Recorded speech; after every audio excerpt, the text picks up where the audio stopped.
Hello दोस्तों, कैसे हैं आप सभी। दोस्तों आप सभी का स्वागत है आपके अपने यूट्यूब चैनल एग्जाम डन पर। मेरा नाम शोभित है दोस्तों, और आज मैं आपको प्रीवियस ईयर के क्वेश्चन के इकोनॉमी के कुछ क्वेश्चन कराऊंगा। इससे पहले दोस्तों मैंने आपके लिए पॉलिटी के और साइंस के कुछ क्वेश्चन कराए थे, जिसमें मैंने आपसे पूछा था कि हमारे देश के अंदर जो पॉलिटी सिस्टम है वो किस प्रकार से वर्क कराए। सभी के सभी क्वेश्चनों को दोस्तों मैंने जैसे ईपीएफओ, सीडीएस, एनडीएस, सीआईपीएफ के सभी क्वेश्चनों को कंबाइन करके पॉलिटी के और साइंस के कुछ क्वेश्चन आपसे पूछे थे। बायोलॉजी के या फिर केमिस्ट्री या फिजिक्स के सभी क्वेश्चन को कंबाइन करके दोस्तों मैंने आपसे उन लेक्चर के माध्यम से आपसे पूछा था। इसी प्रकार दोस्तों मैं इकोनॉमी के भी कुछ क्वेश्चन आपके लिए लेके आया हूं।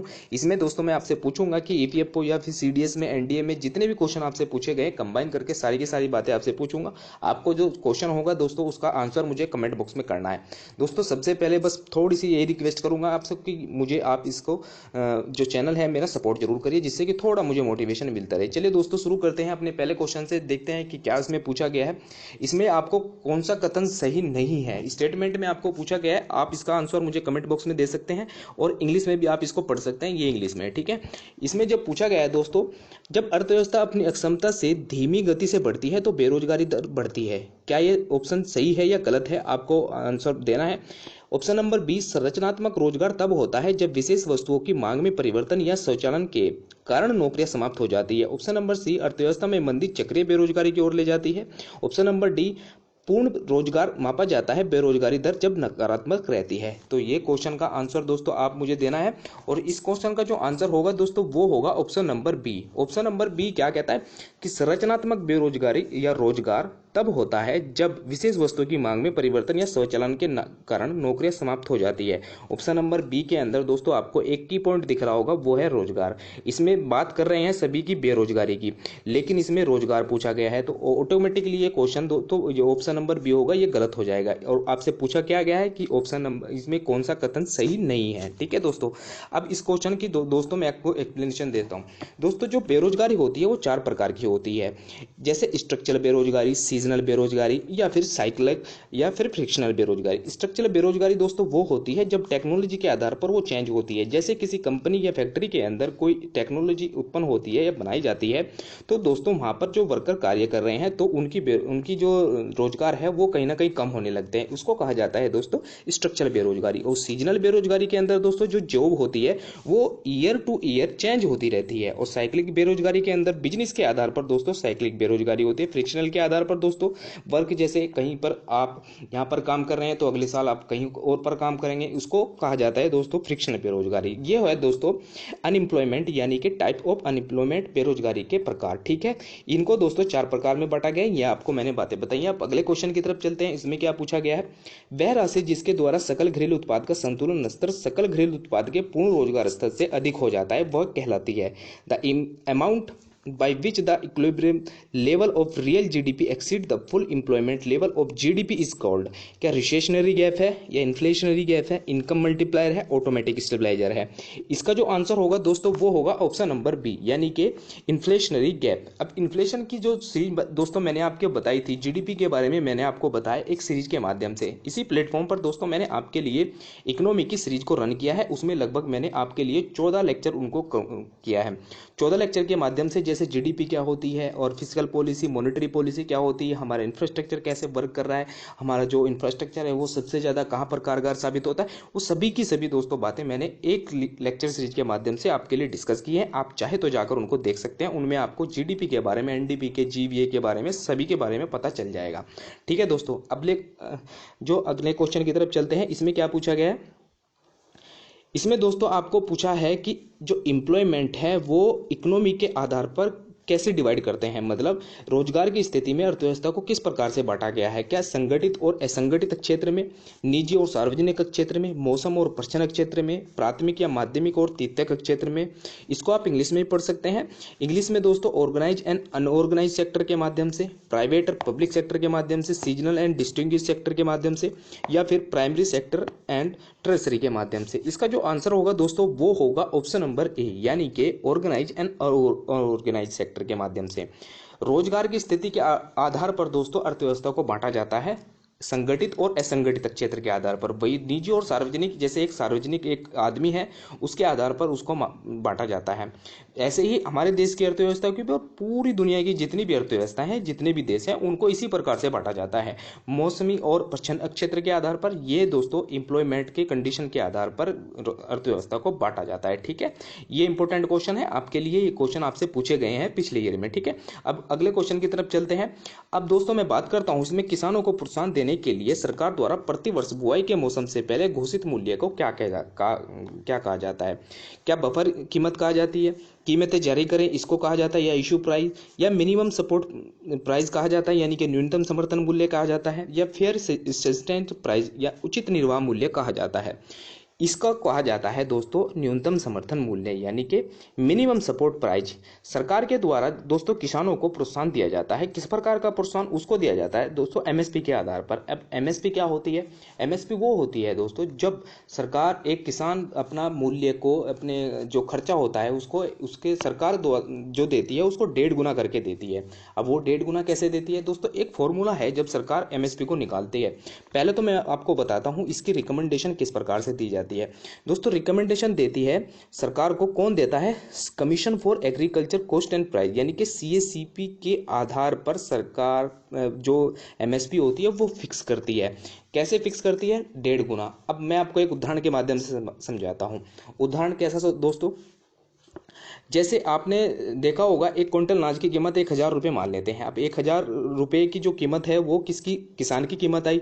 1,000 का उसका खर्चा आया, सभी जोताई का, उसके बीज का खर्चे का, जितना भी पानी वानी का जो खर्चा 1,000 रुपये आया। तब जाके वो एक मार्केट में उसको लेके जाएगा। जब सरकार उसको खरीदेगी, सरकार खरीदने के लिए उसको 1.5 गुना मूल्य पर उसको खरीदेगी। उसका खर्च जोड़ेगी, उसने जितना भी खर्चा किया है उसके आधार पर उसको खरीद के 1.5 गुना माध्यम से उसको फायदा देगी। अब 1.5 गुना के माध्यम से उसको फायदा कितना हुआ? 500 रुपये का, यानी कि 1,500 रुपये का उसका अनाज बिक गया। इस आधार पर दोस्तों सीएपीसीबी के रिकमेंडेशन के आधार पर सरकार उसको एमएसपी को फिक्स करती है। अब दोस्तों मैं इसका फॉर्मूले की बात करता हूं। A2 के अंदर दोस्तों फॉर्मूला को मापा जाता है। किसको मापा जाता है? जैसे जो फार्मर होते हैं हमारे, फार्मर के द्वारा जैसे बीज के, फर्टिलाइजर के, केमिकल और ये सभी के खर्चे को जोड़ा जाता है। वहीं जब A2 प्लस FL का फॉर्मूला ऐड किया जाता है उसमें दोस्तों ये A2 भी ऐड हो जाता है, और प्लस जो फैमिली लेबर है, जो फैमिली की लेबर कार्य कर रही है एक फसल को उगाने के लिए, उसको जोड़ा जाता है। अब वहीं C2 की अगर मैं बात करूं तो C2 के अंदर दोस्तों A2 प्लस FL को भी जोड़ा जाता है, लेकिन जो जो रेंट पर लिए जाता है, जैसे खेत को किसी ने रेंट पर रखा है उसको भी जोड़ा जाता है। तो इस आधार पर दोस्तों जो MSP है उसको निकाला जाता है। सरकार रिकमेंडेशन करती है, कौन? CACP। ठीक है, ये इंपॉर्टेंट क्वेश्चन है दोस्तों, कहीं ना कहीं आपसे जरूर पूछा जाएगा आगे आने वाले दिनों में भी, और कैसे भी आप इसको तैयार करके रखना है। ये थी दोस्तों इस क्वेश्चन की एक्सप्लेनेशन। अब अगले क्वेश्चन की तरफ चलते हैं। इस क्वेश्चन में क्या पूछा गया आपसे? इसमें पूछा गया है दोस्तों आपसे मॉनेटरी पॉलिसी के बारे में और फिस्कल पॉलिसी के बारे में। इसमें आपको बताना है Which one of the following function as the automatic stabilizer in the context of the fiscal monetary policy of an economy? इस क्वेश्चन का जो आंसर होगा दोस्तों वो होगा ऑप्शन नंबर सी, यानी कि ओपन मार्केट ऑपरेशन के आधार पर जो फिस्कल पॉलिसी है और जो हमारी मॉनेटरी पॉलिसी है वो वर्क करती हैं। पहले तो आपको जानना होगा दोस्तों फिस्कल पॉलिसी और मॉनेटरी पॉलिसी क्या होती है। दोस्तों फिस्कल पॉलिसी वो होती है जो सरकार जब कभी महंगाई हो जाती है उसको कंट्रोल करने के लिए सरकार अपने स्टेप लेती है। और वही मॉनेटरी पॉलिसी जैसे आप देखते होंगे जो हमारी बड़े, जो हमारे बैंकों के बैंक भी कहा जाता है, जिसको आप आरबीआई कहते हैं। आरबीआई दोस्तों क्या करती है? महंगाई को कम करने के लिए, उसको कंट्रोल करने के लिए रेपो रेट को घटाती बढ़ाती है। और जैसे जो मैंने आपको, वैसे मैंने ये सब बातें दोस्तों आपके लिए पिछले जो जितने भी मैंने लेक्चर सीरीज करे हैं उनमें सब बातें मॉनेटरी पॉलिसी और फिस्कल पॉलिसी के बारे में आपको बता सकता है। थोड़ा सा इसमें भी आपको बता देता हूँ। फिस्कल पॉलिसी दोस्तों गवर्नमेंट के द्वारा टैक्स रेट को कम या घटा बढ़ा के उस महंगाई को मापा जाता है या कम किया जाता है। मॉनेटरी पॉलिसी में दोस्तों आरबीआई के द्वारा उसके निर्णय लिए जाते हैं। जिस तरह जो एमपीसी होती है या मॉनेटरी पॉलिसी कमेटी होती है, इसको 2014 में लाया जाता है, लेकिन इसका जो कार्य होता है दोस्तों वही होता है जो सरकार के द्वारा महंगाई को मापने का या उनको कम करने का। इसमें जो मॉनेटरी पॉलिसी के अंदर दोस्तों आरबीआई वर्क करता है वो कैसे करता है? जैसे इन्फ्लेशन को कंट्रोल करने के लिए वो रेपो रेट को कम कर देता है, बैंक दर को कम कर देता है, और कहीं ना कहीं इसी ऑपरेशन के आधार पर दोस्तों मॉनेटरी पॉलिसी वर्क करती है। और फिस्कल पॉलिसी के अंदर दोस्तों गवर्नमेंट इसको गवर्न करती है और इसको सेंट्रल बैंक गवर्न करता है।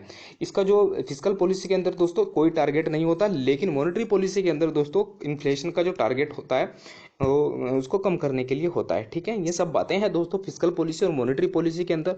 अगर आपको डिटेल से दोस्तों इस लेक्चर को पढ़ना है तो आपको अच्छे से मॉनेटरी पॉलिसी और फिस्कल पॉलिसी के बारे में पढ़ना है, तो आप मेरे लेक्चर को देख सकते हैं जिसमें मैंने सभी बातें डिस्कस की हैं। ठीक है दोस्तों, आप अगले क्वेश्चन की तरफ चलते हैं।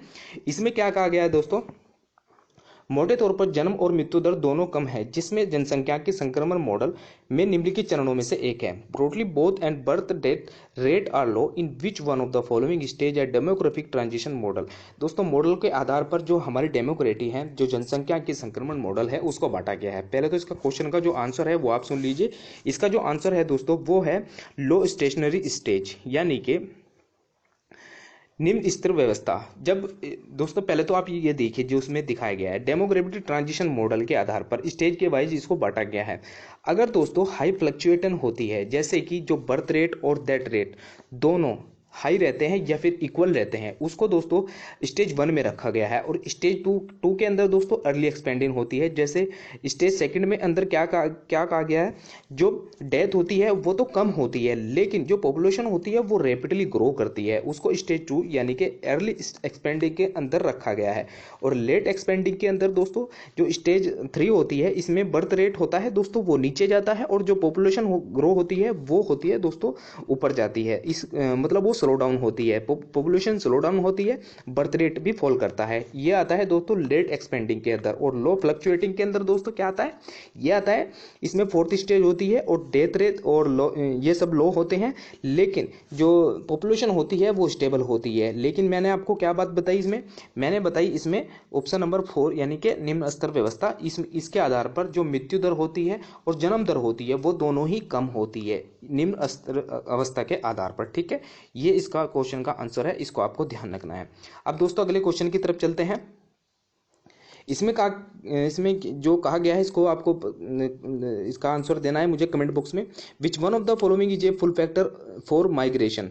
माइग्रेशन को दोस्तों जब माइग्रेशन होता है उसके क्या कारण होते हैं, किस कारण से माइग्रेशन होता है, नेचुरल डिजास्टर के कारण, या फिर हाई वेजेस के कारण, हाउसिंग शॉर्टेज के कारण, लो इनकम के कारण। इसका जो आंसर है दोस्तों आपको पता ही होगा, जो नेचुरल डिजास्टर होती है उसके आधार पर सबसे ज्यादा माइग्रेशन होता है। इसका जो आंसर होगा ऑप्शन नंबर ए। ठीक है, अगले क्वेश्चन की तरफ चलते हैं दोस्तों। रिसेशन के इसमें क्वेश्चन पूछा गया है रिसेशन के बारे में कि जो महामंदी है या आर्थिक मंदी है वो किस प्रकार से आती है। निम्न में से कौन आर्थिक मंदी के समय कदम उठाए जाने के सबसे अधिक संभावना होती है। Which one of the following step is most likely to be taken at the time of the economic recession. Cut in tax rate accompanied by the increase in interest rate. Option number B, increase in expenditure on public project. Option number C, increase in tax rate accompanied by the recommendation reduction of interest rate. इसको जो answer है दोस्तों वो होगा option number B, यानी कि increase and expenditure on the public project. आपको जनता के ऊपर व्यय करने के वृद्धि के प्रयोजन से आपकी आर्थिक मंदी कम की जा सकती है। ये सरकार के द्वारा रिकमेंडेशन की जाती है और इनको ही सबसे ज्यादा फॉलो किया जाता है जब आर्थिक मंदी हमारी अर्थव्यवस्था के अंदर आती है। जनता के आधार पर दोस्तों इसमें वृद्धि करना, इसमें मतलब सरकार के द्वारा कोई परियोजना होती है उसको स्टार्ट किया जाता है, उसके आधार पर दोस्तों व्यय की जाती है, तब जाके एक मंदी को कंट्रोल किया जाता है। ये सब बातें दोस्तों मैंने इसमें आपके लिए पहले भी कर रखी है, उनको ध्यान रखना है। ठीक है, रिसेशन का जो इकोनॉमिक रिसेशन है इस प्रकार से उसका जो साइकिल है, ये वैल्यू है, इसको ध्यान रखना है। लेस जॉब, लोअर वेजेस, या फिर डिक्रीज कंज्यूमर कॉन्फिडेंस, या फिर decrease consumer spending, lower business productivity, ये आती है दोस्तों इकोनॉमिक रिसेशन के अंदर। दोस्तों रिसेशन भी 3-4 प्रकार के होते हैं, वो सब बातें मैंने आपको डिस्कस की हैं इकोनॉमिक लेक्चर के माध्यम से, आप उनको जाकर देख सकते हैं। आशा करता हूं दोस्तों आपको ये वीडियो जरूर अच्छा लगा होगा। अगर वीडियो अच्छा लगा है तो प्लीज़ वीडियो को जरूर लाइक करें। आगे आने वाले समय में भी दोस्तों मैं आपके लिए ऐसे ही वीडियो लाता रहूँगा, क्योंकि आपके लिए अगर आप यूपीएससी, ईपीएफओ, सीडीएस, एनडीए या फिर सीएपीएफ की भी तैयारी कर रहे हैं तो आपके लिए बहुत ज़्यादा इंपॉर्टेंट है। आपको क्वेश्चन को एक्सप्लेनेशन के आधार पर समझना चाहिए, जिससे कि आगे आने वाले समय में आपके लिए जितने भी क्वेश्चन होंगे वो इजीली हल हो जाए। ठीक है दोस्तों, मिलते हैं अपनी नेक्स्ट वीडियो में। Thank you all of you.